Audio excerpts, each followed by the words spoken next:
আজকের দিনে ফজরের নামাজে জাস্ট টাইম উঠতে পারা এটা একটা জিহাদের অংশ।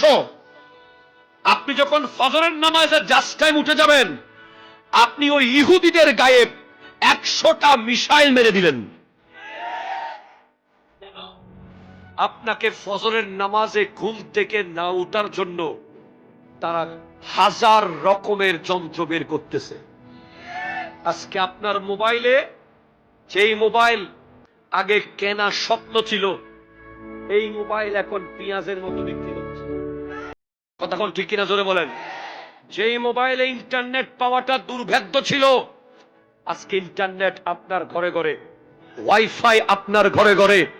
এখন ইন্টারনেট তো আছে, এখন আপনি কি দেখবেন?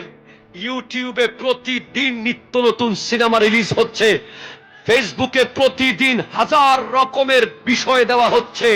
গেম একটা মিশন শেষ করার আগে আরেকটা আসতেছে, একটা শেষ করার আগে আরেকটা আসতেছে।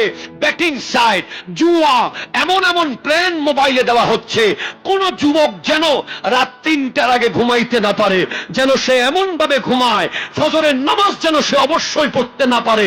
এই প্ল্যান করে নামের মুসলমান দেখেছে, কাজের মুসলমান থাকতে দেয় নাই। ঠিক কিনা?